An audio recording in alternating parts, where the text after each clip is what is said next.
Hello! Today I'm going to do a walkthrough of the Opposites mini Divi deck, and I just really wanted to take you through sort of a behind the scenes of the deck itself. The cards already have sort of a word or definition on each one, so we don't really need to go through that. So I really just thought I would show you my inspiration for each card, and you're probably going to notice some similarities. Just like the tarot deck, there are cards that have similar meaning. I do this because if you draw these cards together in one reading, this could be something for you to look out for. So just wanted to kind of let you know that.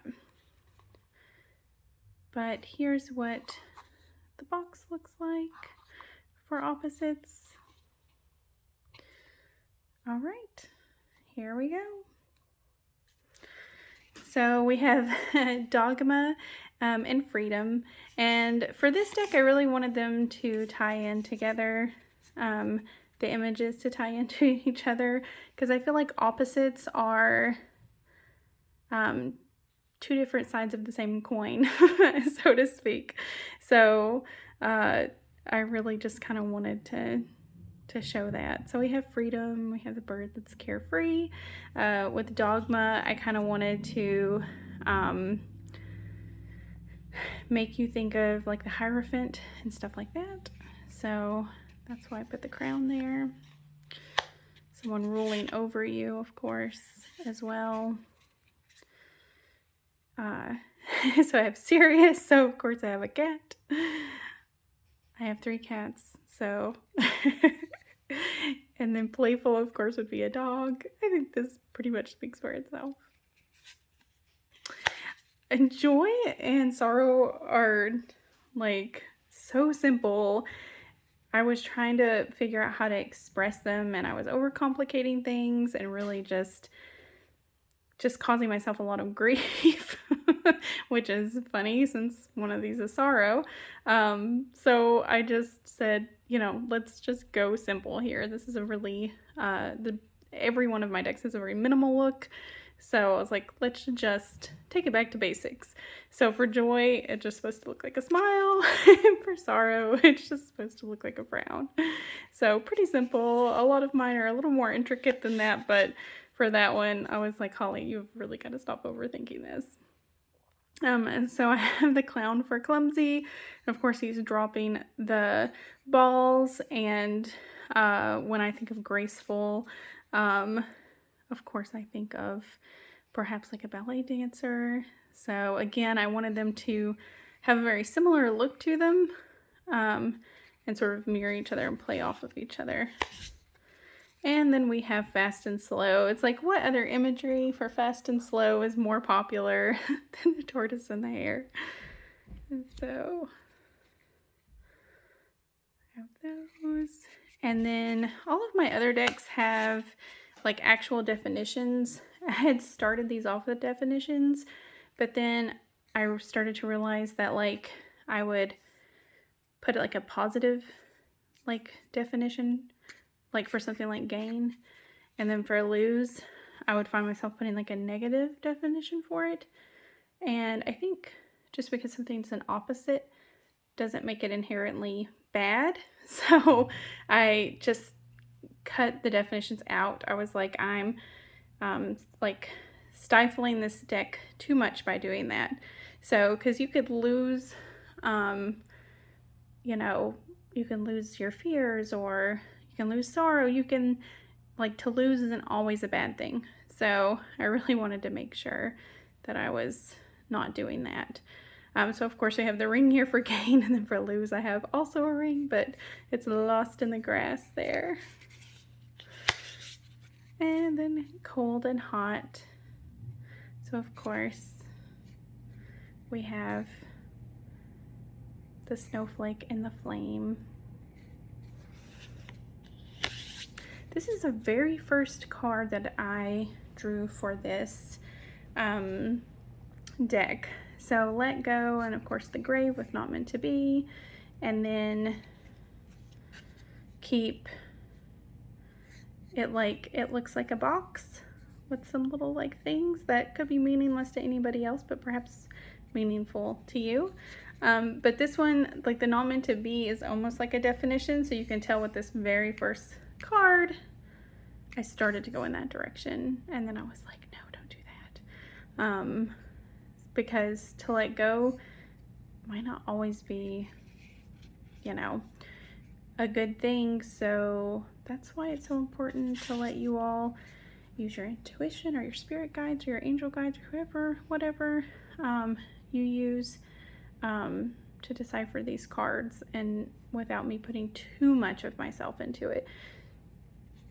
So of course I have dry with the leaves, and then wet with, you know, it could look like blood, but then we have like the leaf sort of spilling into that.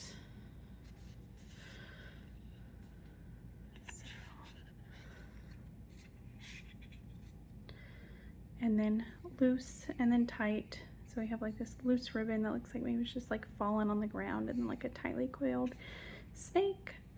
And just to go back like to wet and dry, I thought this was really interesting because I wanted to do some cards like this because I feel like this one is, there are so many of these that like seem obvious for like a divination deck or an oracle deck, but then wet and dry, it's like, what does that mean? Like, there are just so many different things that we can use, like we can interpret this in so many ways that are so like personal to us, and that's really what I wanted to go for with my mini Divi decks, is just like to have cards that can help you call to mind something that's personal to your scenario or your life. So I have young, so we have the little egg in the nest with branches, and then we have old with the mature tree, and of course it's made to look like its roots. So we have the first puzzle piece, and then we have a place for the last puzzle piece, which, as you can tell, these go into each other there. So simple, but hopefully fun. I hope you all kind of enjoy this. And then we have to fortify, we have kind of a fort here. It's got like the door that would be like a drawbridge kind of thing. And then the chain goes down here. And then corrode, like I really wanted it to look like there was a rust on here and it was corroding the chain. You can see some of it's already broken apart a bit. Now of course we have dark, the moon, and light with the sun.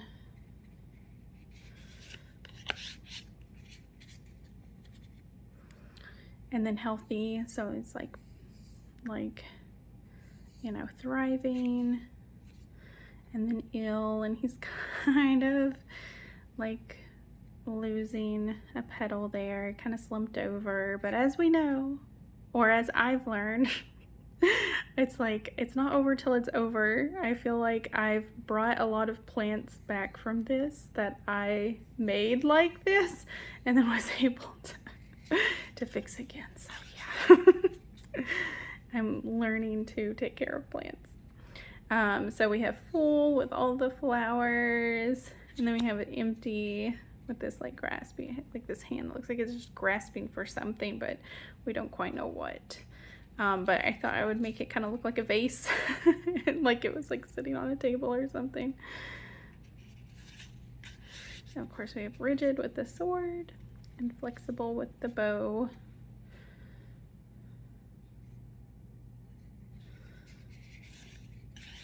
So I have bipolar disorder, so sanity for me is lithium, so I drew a pill.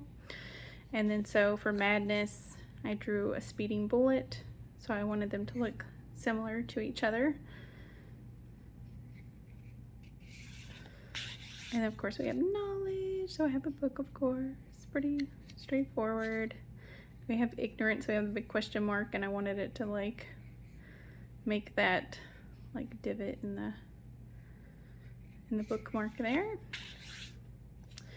So yeah, and then we have loyalty. So we have the heart, someone giving someone a heart perhaps, or receiving one, and then it kind of going into the drops of blood for betrayal. These were a lot of fun to make. I had so much fun like trying to figure out these. And then, so this one you may recognize from the Teeny Tiny Tarot if you have that deck, and that's a companion to all the mini Divis. So the eyeballs are supposed to be pentacles, and there was like one with the magnifying glass that was like making that, like taking a closer look at the eyeball. So I really want to incorporate some of the imagery from the Teeny Tiny Tarot, since it is supposed to be a companion to these. So we have truth and then a lie. So of course, as you know, you're like, oh yeah, sure, this is the case, and just cross that finger behind your back. So for build, I have this, like pieces that you could be putting on top of here to build it up. But I have the exact same image for dismantle, because you can't really honestly tell if these pieces are supposed to be going onto it or if they've already been taken off of it. So I thought that'd be kind of fun. So for gentle, I have a cow. And then of course I tried to make it like match for rough, the bull here. And then giving, of course you have like they're planting seeds, like giving back to the earth, and you see little sprouts growing up here. And then selfish, and you have this hand that looks kind of crooked. It's taking the ring. I apparently like rings, which is hilarious because I only ever wear 2 of my wedding bands, but apparently I've got a thing for rings, at least in the illustrated form. And then I have dull, so I just have like a plastic picnic knife, and then sharp for a pencil. And of course this could mean like wits as well, not just literal. So then we have openness, so we have the open door, and then secrets with the key, of course, to open the door. And then I thought this would be fun to have calm, so you have like just the floating clouds, but then stressed, you have like a thunder. And then alive, you have the puppy, but then dead, you have the skull, and it looks like he's like, is there something under here? Like he's gonna start digging and find the skull. So we have deep. So you have like all of this depth here in the fish, and then of course shallow with like this. So this is where it's kind of like giving and selfish, like we have give and take. They're not really the same thing, but I felt like if you get both of those together, it might be something to look out for. So we have the bag, and you can see things coming out of the bag, and then you can see them like taking the things. So, but give and take, yeah, definitely take is not necessarily the same thing as selfish. So, and then we are back at the beginning. So here it is, the Opposites mini Divi. I really hope you enjoyed this walkthrough, and that it kind of gave you a look at all the cards and maybe a couple of insights as to why I made them the way that I did.